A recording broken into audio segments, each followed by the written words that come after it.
Good morning, everybody. I just realised that I've got an avatar, and I've actually come this morning to talk to you about how I found an avatar and how it's led me to be standing up here in front of you. So I want to talk this morning about why writing a book is the best business card you've ever had. But obviously, as we're talking about social media, I'm going to talk about it in the context of social media. Let's go to the next slide. That's the one. So there's four sorts of people in the world. There's people that have never written a book and never published one.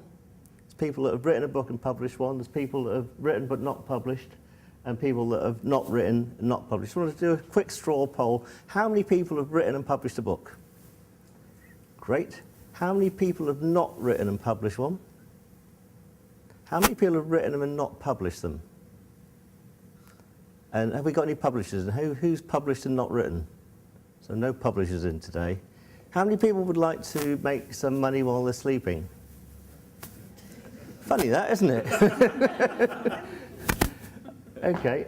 Well, I'm actually in all but the bottom quadrant now, because I've written and published books. I've got some books on the go that are not quite published yet, and I've actually published some books as well for some other people. So let's go to the next slide. So the reason to use a book as a business card is it's probably the best, I think it's the best business card you ever have. It'll open doors for you that you wouldn't expect. And it works equally well in non-fiction and fiction. So even if you're in business and you're writing a fiction book, you'll find it will open doors for you. And actually fiction is really powerful in terms of getting metaphor and allegory across. And the main reason you do it, though, is you become a domain expert. It's very easy to get on radio, TV, and in the press. Very easy to get speaking engagements, and it's great to put a sort of workshop around it and sell books at the back of the hall. We'll just go to the next slide. Thank you. Yeah. So I sort of got. If you met me about 3 years ago, you would have met a bored IT consultant. And I had a shower with a tarantula in it in South Africa, and this is what got me down this road. And as part of this sequence, I ended up walking around London in a bra with 15,000 other women.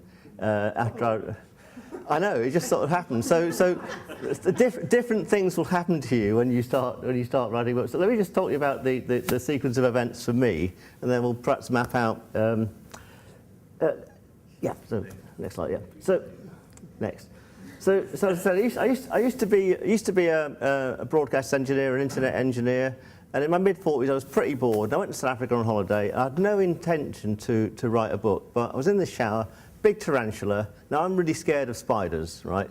But this thing was huge, and I thought it could actually see me. So instead of like getting out really quickly, I got out really, really slowly, rang up reception. They came and got it. It sort of ran across the floor like a rat. They took it off for analysis, and they said, yeah, that was a baboon tarantula, and had it bit you, you would have been dead, basically. So there's something about near-death experiences that makes you do something. So shortly after about 2 or 3 gin and tonics, I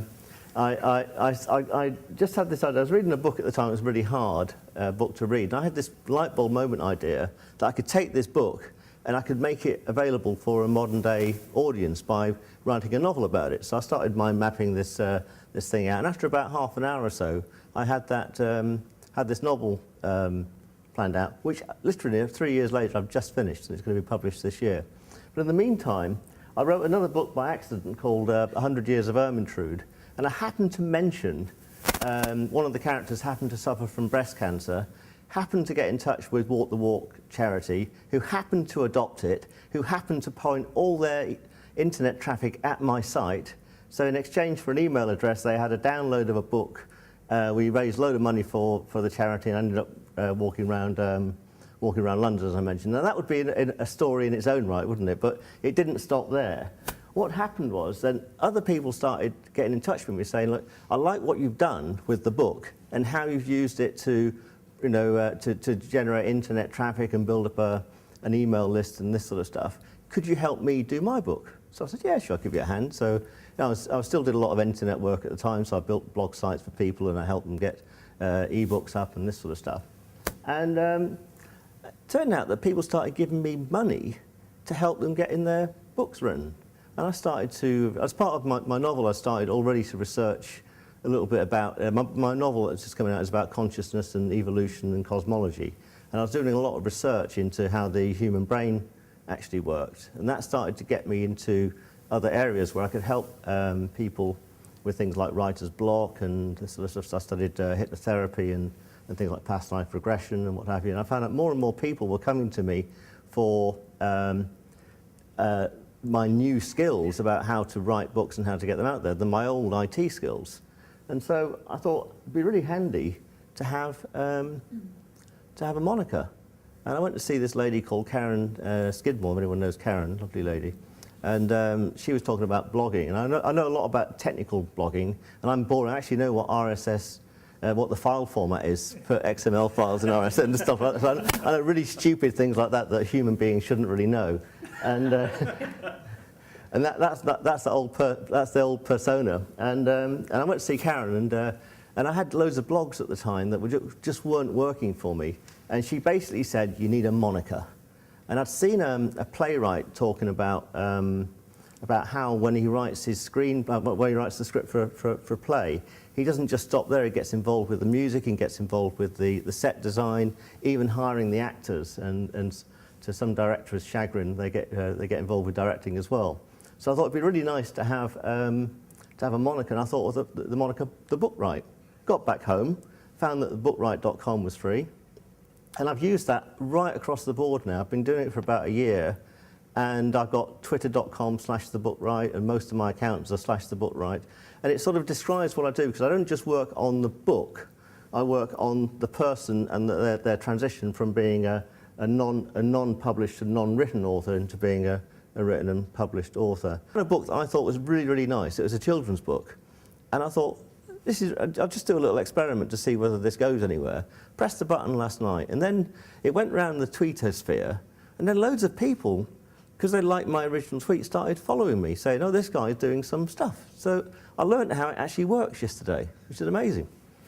Yeah, so, same technology, you can do it. And then the brilliant thing is, this is a book that I've just written, I'm testing out on the market. People you don't know start giving you feedback. Now, there's two things you can do with this feedback. First is, I've tested this ebook that I wrote last month on writer's block, and people are using it, and they're saying the techniques that I'm sharing with them are really useful.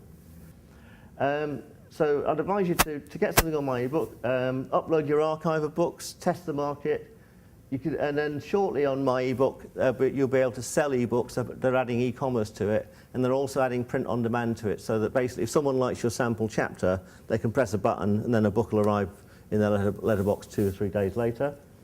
Other things you could do, I've written a book called Word Loop, which is my writer's unblocker. At the moment it's free, but I've now tested the market. I'm going to make it $9.99 probably by the end of the month and add some more modules to it.